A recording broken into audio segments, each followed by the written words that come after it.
मोगा बाबणानो, लोक खऱ्या इतिहासाच्या रुपान बाप्तिझम करणाऱ्या जोआच्या चाकरे संबंधी आमकां खबर फाव करता. तो जोआच्या पश्चातापाचेर भर घालता आनी मसियाच्या येण्या संबंधी आमकां एक ओड घालता. मोजेसाच्या काळार जी धूप घालपाची एक पद्दत आसली, त्या प्रमाणे जोआ कडेन जे कोण आयले ताणें तांकां जेजू क्रिस्ताच्या येण्याच्या तयारे संबंधी बाप्तिझम दिलो आनी क्रिस्त पवित्र आत्म्या वरवीं दिणाऱ्या बाप्तिझमाची म्हायती म्हणजे खबर तांकां ताणें दिली. ह्या सुवातेर मारयेची वंशावळ दिल्ली आसा. ती 2 गजाली परगट करता. ती आदामा पासून आसली, जो मनशा कुळाचो बापूय आसलो. जेजू खऱ्यांनीच एक मनीस आसलो.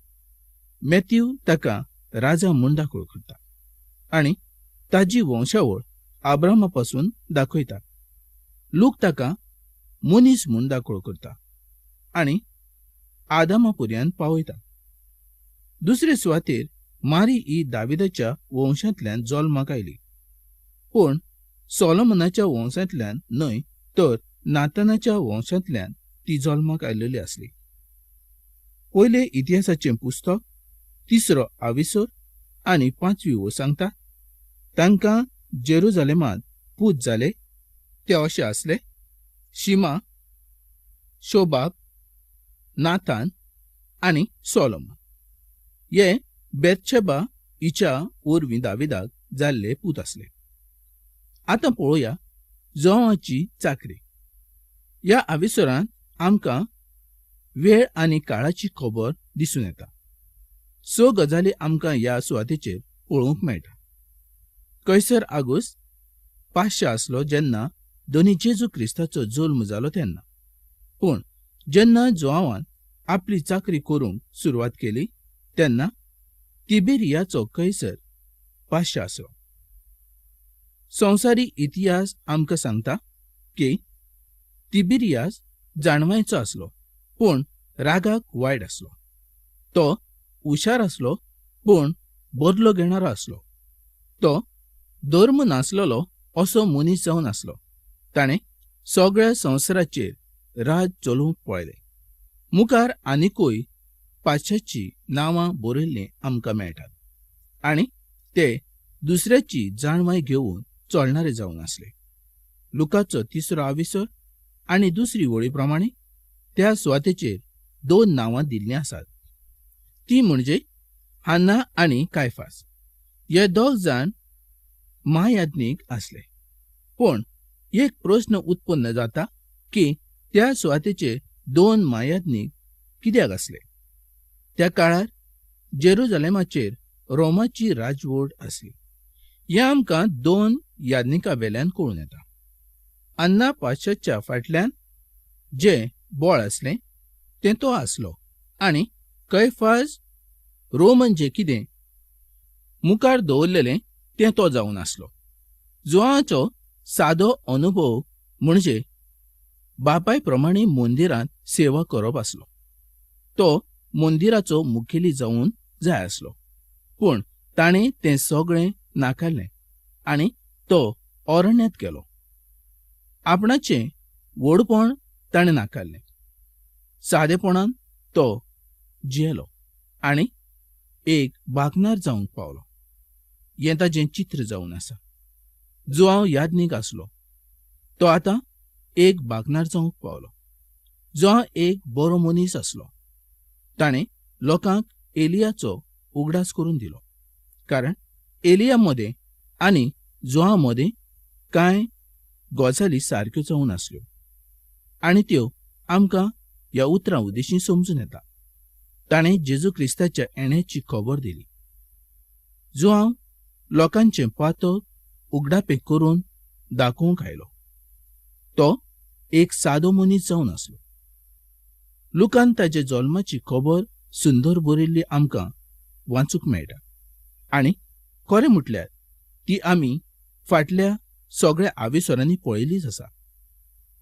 आमी ताचो जल्म पळयलो आनी आतां आमकां ताची सेवा पळोवंक मेळटा.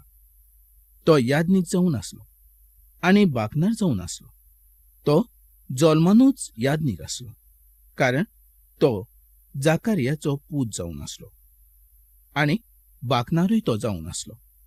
लुकाचो 3रो आविसोर आनी 3रे वळी प्रमाणे जो हांव पश्चातापाचो बाप्तिजम ह्या संबंधी प्रचार करता, तो बाकनारांतल्यान निमाण जावन आसलो. खरें पळयल्यार तो पोरण्या कर्रांतलें चित्र जावन आसा, जें त्या सुवाते वेल्यान नव्या कर्रांत पावलेलें आसा, जाची दाढी लांब, सगळींच कूड केंसान भरलोली, उंटाच्या केंसाचें आंगवस्त्र न्हेसलोलो. तो सगळ्या लोकांहून वेगळो जावन आसलो. ताचें खाणें आनी पिवप हें दुसरेच तरेचें जावन आसलें आनी ताचें रावपूय अरण्यांत जावन आसलें. जेन्ना खंयचोय मनीस उजल्यो गजाली सोदता, म्हणजे जिविताच्यो गजाली सोदता, तेन्ना ताका संवसार ताका मानूंक तयार आसना. जर तुमकां फामाद जावंक जाय, व्हड जावंक जाय, जाल्यार लोक सांगता तशें तुमी करचें पडटा. ह्या देशांतल्या चाकरांचेर देवान आशिर्वाद घालूं, तांचें खरें मुखामळ सगळ्या संवसाराक दिसून येवं, कारण लोक सांगता तशें म्हणजे सोबेतले लोक सांगतात त्या प्रमाणे ते देशांत वावुरतात आनी ह्या संवसारांत ते आपणाक जाय तसो संदेश दितात. अशें जावंक फावो जायना, कारण लोकांचें जो कोण आयकता ताचें निसणटण जावंक पळता. पूण देवाच्या उतरा प्रमाणे जो कोण चलता तो सासणाच्या सुखाक पावता. जोआचो संदेश लोकांकडल्यान नासलो, तर तो देवा कडल्यान जावन आसलो. ताणें दिल्लो संदेश स्वर्गावेल्यान जावन आसलो. जोआचो संदेश पश्चातापाचो जावन आसलो. पावलोन आपले चिटीन हेंच दाखोळ केल्लें आसा. 1 तेसलोनी 1 आविसोर आनी 9वी वळ सांगता की मुर्ते पासून वेगळे जावन जिवंत आनी सोत आसलेल्या देवाची सेवा करुया. आमी देवाशी बेश्टेच येवंक शकना. जेन्ना तुमी देवाशी येतात तेन्ना तुमी पातकाक फाट करतात आनी आकाच पश्चाताप अशें म्हणटात. जेन्ना तुमी क्रिस्ताक सोडवणदार म्हणून मानून घेता तेन्ना तुमी संवसारांतल्या गजाली पासून वेगळे जावंक जाय. कदाचित तुमी देवाच्या मोगाची खबर आयकले आसत, पूण ताचे तुमचो कांयच फायदो जावंक ना जाय आनी ताचे तुमकां अजापूय दिसलें ना जाय. अरण्यांत जो आवाज गाजतालो तो आयकुची तुमकां गरज आसा. पश्चाताप हो थारणापासो जावन आसा. पश्चाताप हो ह्या वेळेवेली गरज जावन आसा. आयचो तो संदेश जावन आसा. तो देवाचे कृपे संबंदी सांगता. जर तुमचेर देवाची कृपा जाल्ली आसा आनी त्या सुवातेचेर तुमी पावलेले आसात, जाल्यार तुमकां तुमच्या पातकापासून सुद्धा वेगळे जावंक जाय. जर तुमी पातकापासून वेगळे जायनात, तर तुमी खऱ्या मनान देवाशी आयलोले नात. आयज आमकां सगळ्यांकूच पश्चातापाची गरज आसा आनी आयज देवाचें हेंच व्हडपण आमच्या थंय घडून येवचें आसा. देवाचो संदेश आमकां फावो जाल्लो आसा. त्या संदेशा प्रमाणे आमचें जिवीत आमी बदलूंक जाय. तो म्हणजे धर्मदूतांचो इतिहास 16वा आविसोर आनी 31वी वळ आमकां कितें सांगता आमी पळोवया. दुनियांत जेजू क्रिस्ताचेर विस्वास दवर, म्हणजे तुजें आनी तुज्या घराण्याचें तारण जातलें. लुकाचो 3रो आविसोर आनी 9वे वळी प्रमाणे जोवाच्या दिसांनी जें झाड फळ दिनासलें तें कित्याकूच उपेग पडनासलें. तें कापून उडोवंक जाय आसलें आनी तें लासूंक जाय आसलें. जोवाचो संदेश खूब कडक जावन आसलो. जोवान मोगाचो संदेश केन्नाच दिवंक ना. ताका मोगाचो संदेश दिवन धाडूंक नासलो. ताचो संदेश येणाऱ्या निती संबंदी जावन आसलो. आयज आमकांय देवाचो व्हड संदेश आसा. ताजोच हो एक भाग जावन आसा. ज्या तरेन देवाची खुशी आसली त्या प्रमाणे इस्रायली फळां हाडिनासले आनी नीत हो एक तांचो वांटो जावन आसलो, जो हांव तांकां सांगतालो. जर ते फळ हाडिनात तर कुराड झाडाच्या मुळाशी दवरलेलीच आसा. जेजू ख्रिस्त आयज सगळ्या सोपांक हेंच सांगता.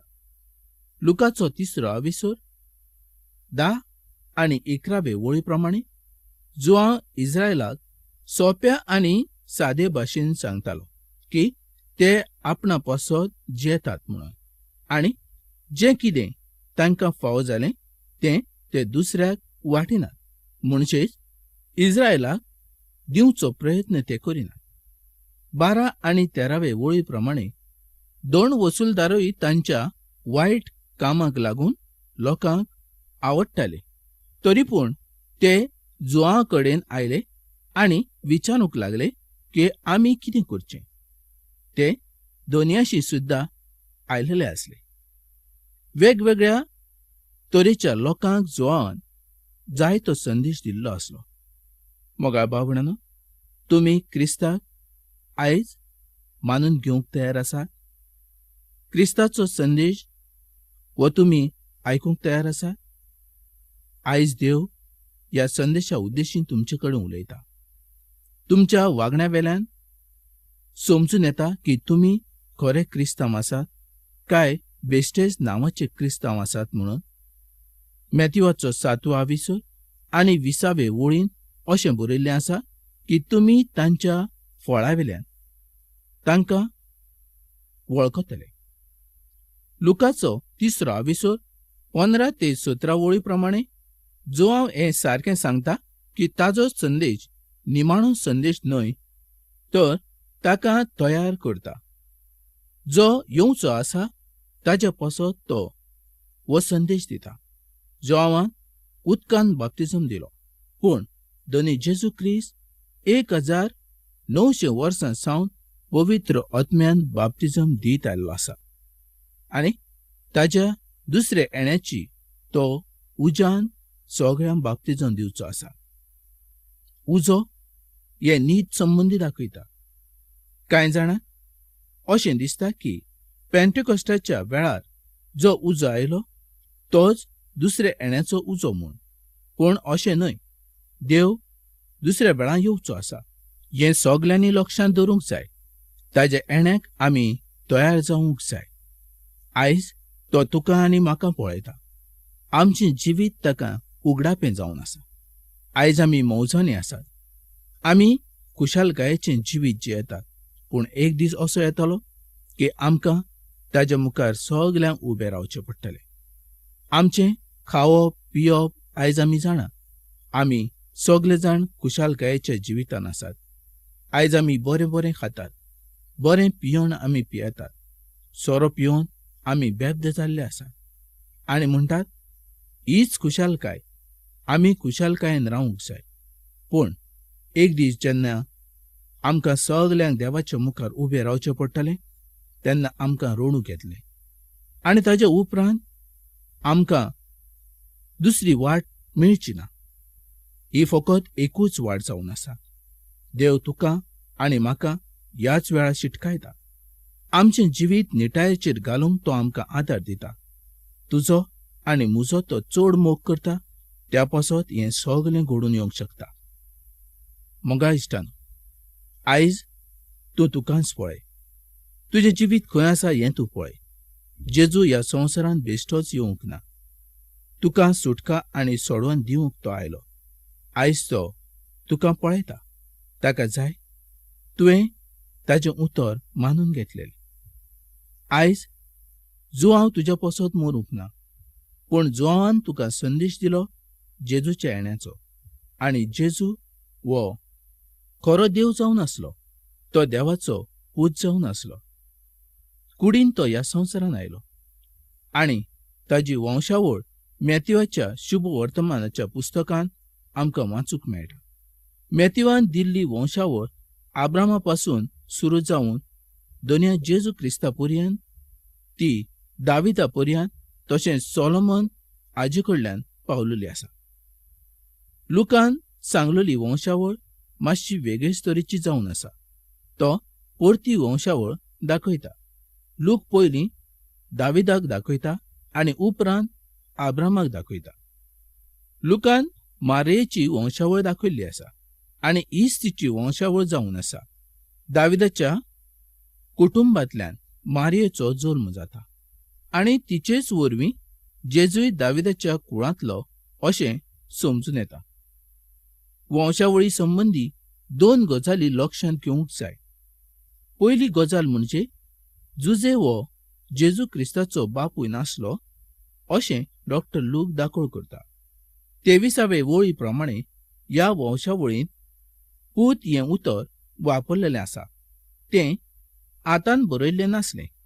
घोराणें दाखोवच्या पासत पूत हें उतर वापरलेलें आसलें. म्हणजेच तो त्या वंशावळीचो मुखेली जावन आसा. मॅथ्यूवान जुजे वरवीं वंशावळ दिल्ली आसा आनी त्या सुवातेचेर दाखोळ केल्लें आसा की जाकोबाक जोझफ जालो म्हणून. दुसरी म्हत्वाची गजाल 31वे वळीन पळोवंक मेळटा.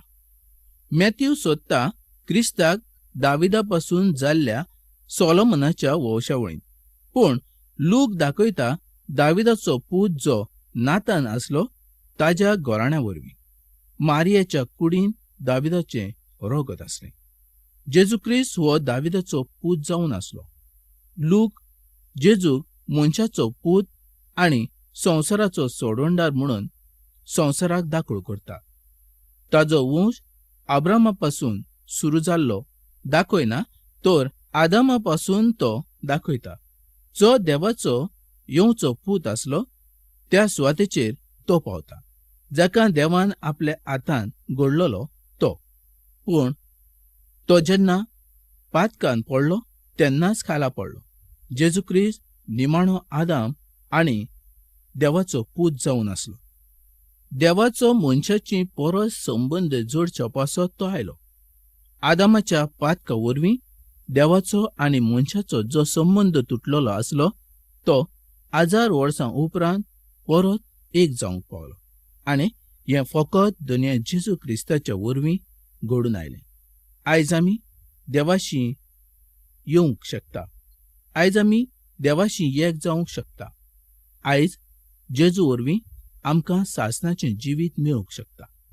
जो मनशाचो आनी देवाचो संबंद तुटलेलो आसलो तो दुनिया जेजू क्रिस्ता उद्देशी आयज एक जावंक पावलो.